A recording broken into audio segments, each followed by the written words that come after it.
Hey guys, what's up? So, I've been kind of debating whether or not to make this video, how to make this video, because how I planned on making it was a vlog, but the microphone broke in the beginning, so it just was making all sorts of weird noises, and then my camera got confiscated towards like the end, and that kind of just all turned everything upside down, and it all went to shit.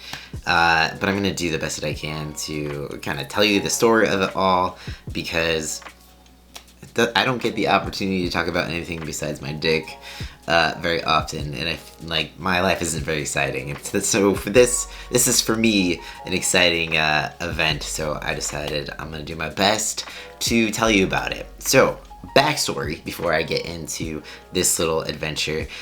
About 2 years ago, during stage 1 phalloplasty, Chelsea Handler, the comedian. If you haven't heard of her, she's awesome, hilarious. You should check her out. She started following me on Instagram, and I was so high on drugs at the time that I didn't even notice. It wasn't until a friend brought it to my attention, or she messaged me on Facebook and was like, "How do you know Chelsea Handler?" I was just like, "What are you talking about? I don't know Chelsea Handler. Like, I wish I knew Chelsea Handler." And she pointed out that she had liked the picture that I had just posted, and it was the picture that it was a picture of me, like, basically just fresh out of surgery of stage 1 phalloplasty, and sure as hell she liked the picture. After I did a little bit more digging, I realized that she also followed me. So I'm not 100% sure if she followed me before this picture or not, but I'm assuming that she followed me at the same time that she liked this picture about 2 years ago, which is crazy. Phalloplasty was, it's my 2-year anniversary is coming up June 13th. What? So anyways, after that, I kind of like forgot that she kind of followed me. You know, I just was kind of thinking like, okay, it was probably an accident. She was probably as high as I was.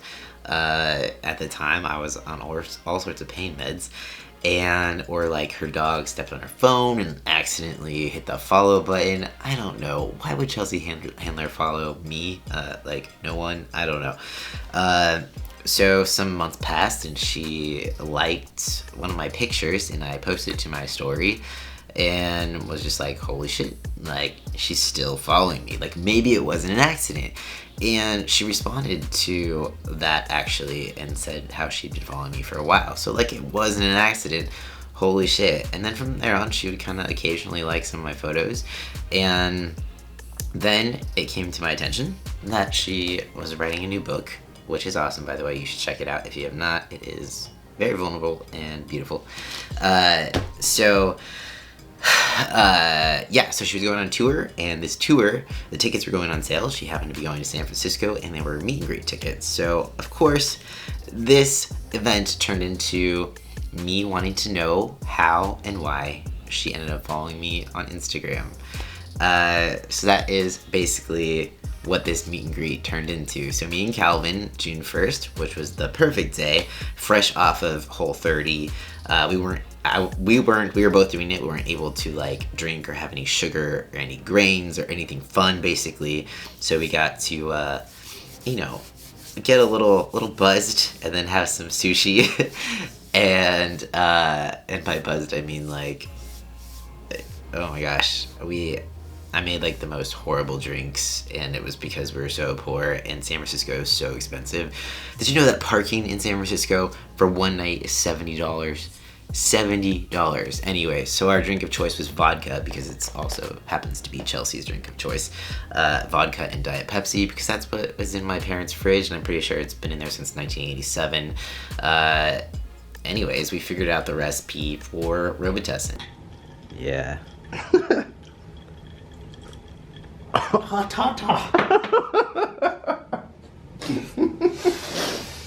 It tastes like pure Robitussin. It does. It's pure cough syrup. But hey, whatever works. So we drank a little, had some sushi.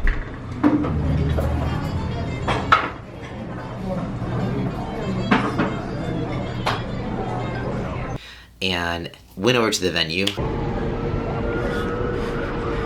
We found it.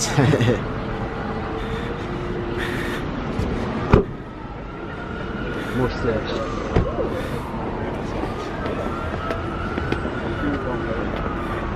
Oh man. Metal detectors. I'll turn this off for now. Unfortunately, they confiscated my camera, so I was hoping to be able to meet her and be recording while I asked her how she ended up following me on Instagram and stuff like that. But they were so strict about photography. There was no cameras. You couldn't even have your cell phone out when they started to line you up for the meet and greet. And so the meet and greet, I found it very interesting how they structured it. They lined people up, so anyone who had a wristband got to stay after the show, and they kind of go like row by row, line you up one by one, or groups want to go together, that sort of thing. So they set up their photography stuff on stage, and they blast the music actually, and it's genius because it's so that people don't kind of try to keep talking to her because it's hard to hear. So you'd have to basically be shouting in order to really like carry on a conversation. It's just a good way to like get people in and out, not a lot of interaction, and just, you know, keep it moving. It's kind of impersonal and all that stuff, but like, you know, it's her job. Gotta do what you gotta do. I'm sure she does not want to talk to a million people for like 20 minutes at a time, and yeah, people don't have boundaries. I'm probably one of those. So yeah, anyways, so Calvin goes first to meet Chelsea. We were actually planning on going up to meet her together, but I like accidentally just like hesitated because I was so nervous and I wasn't thinking. So Calvin went up to her by himself. I think he like tried to be like, wait, where did Cody go? And it was too late. Like he'd already went up to Chelsea, and then he did his thing and met her. And while I was watching that happen, like I just felt like my heart start pounding, and I was thinking that I would have to like refresh her memory in that she followed me on Instagram and then ask her why and all that stuff. But so as soon as it was my turn, they motioned for me to move forward to meet her, and we make eye contact, and she was like, hey, I know you, I follow you on Instagram. And I was just like, yes. And I was so excited that she remembered. I didn't have to say anything. I was like, wow, like she recognized me. That's crazy. And she was like, so how are you doing? Are you like loving life now and everything like that? And I was just like, yes, it's so much better. Everything is good. And then I just jumped straight into making it awkward, and I was like, so I gotta know, how or like why did you end up following me on Instagram? And she just kind of paused for a second, and she was just like, I don't know.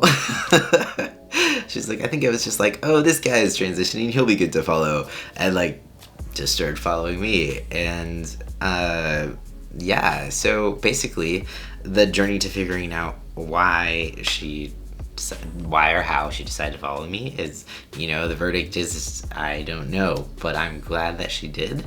I'm kind of just assuming that there's probably some sort of hashtag involved or popped up on a feed of hers and she just decided to follow. I don't know. I didn't ask her if she was high at the time. The picture where it is with a professional photographer after the fact, I like realized I was being a creeper. I had my hand in kind of like a position, it was like a side boob thing, and it was totally not on purpose at all. And so like I posted that to my story specifically and like said sorry, and she responded and was just like, oh please. Yeah, I don't know, it's weird. I'm such a fanboy, but she played like a really big part in me like feeling more comfortable in my skin, or inspiring me to be more unapologetically me, because, you know, I read her books back in the day when I was very deeply closeted. I was actually still married at the time, and I really admired her outspokenness, her bluntness, her honesty, and she just like was unapologetically herself, and that's kind of how she's always been. Even in this book, it's like even more so, and there's like even more deep vulnerability that I always admire. So it was really cool to get to meet someone that I admire. I, you know, kind of checking that off the bucket list. Will she unfollow me at some point? probably. But yeah, so that's the story of this journey to figure out why Chelsea Handler follows me on Instagram. Maybe I'll meet her again. I don't know. Until then, though, she's hilarious. You should get her book and let me know what you think if you read it. Yeah, that's about it. I'm gonna go, and if you have any questions, feel free to leave them down below. Also, if you haven't noticed, yes, I moved. I'm all moved. I'm back at my parents' place. I had to move back here. I've got some, things in progress. Hopefully, it will be temporary. And, I've got like 3 surgeries in the future. So hopefully it'll only be up until those 3 surgeries are over with. My next surgery is June 20th, and that is on my knee. I'm having a high tibial osteotomy. So I will be 6 weeks on crutches. Hopefully I don't go insane. I'll talk more about that later. But anyways, thank you so much for watching. If you have any questions, feel free to leave them down below or tell me your favorite Chelsea Handler moment. Whatever. Thanks, guys. Peace out. I will see you next time.